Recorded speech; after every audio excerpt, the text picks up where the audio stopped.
Située dans le sud-ouest du plateau Qinghai, Tibet, la ville de Shugatse est considérée comme le grenier à blé du Tibet, car elle produit tsinke, l'orge du Tibet, l'aliment de base des Tibétains. Mais à Shugatse, environ 169 000 personnes souffrent de la pauvreté. 11 districts figurent parmi les districts les plus pauvres du Tibet, dont le district de Sadia. Pour améliorer la situation, le gouvernement local a augmenté l'investissement dans les sciences et les technologies agricoles et a surtout promu des paysans. Pyampa Tsujen, qui vit à Sadia depuis sa naissance, a été formé comme commissaire aux sciences et technologies. À partir de 2015, j'ai suivi des formations à 5 reprises, au district et à la ville, pour apprendre l'entretien des terres, l'utilisation des engrais, la culture des semences de qualité, etc. Tous les villages ont un ou deux commissaires comme lui. Ils transmettent les techniques et les connaissances agricoles aux paysans de leur village. Tous les efforts ne sont pas en vain.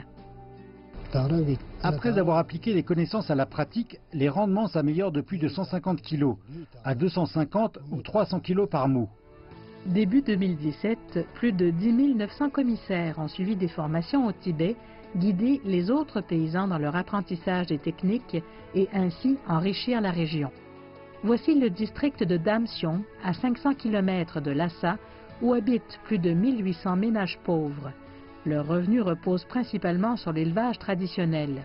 Avec l'objectif de les sortir de la pauvreté, le district a initié un nouveau modèle de développement, encourager le développement du tourisme. Voici le lac Namutsuo, lac du ciel en tibétain.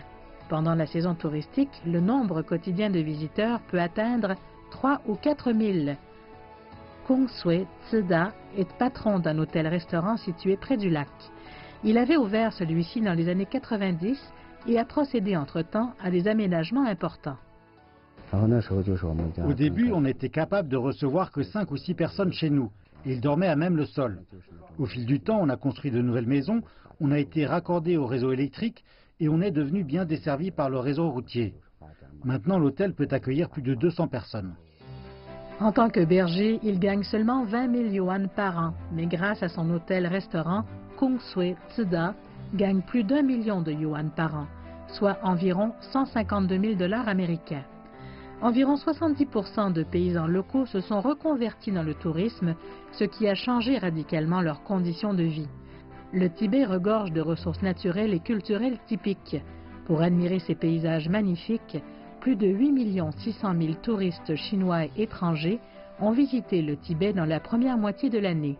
En prenant des mesures appropriées aux conditions locales, le gouvernement de la région autonome du Tibet a mis en valeur les atouts agricoles et culturels. Le nombre de personnes pauvres a diminué de 860 000 en 2012 à 442 000 fin 2016.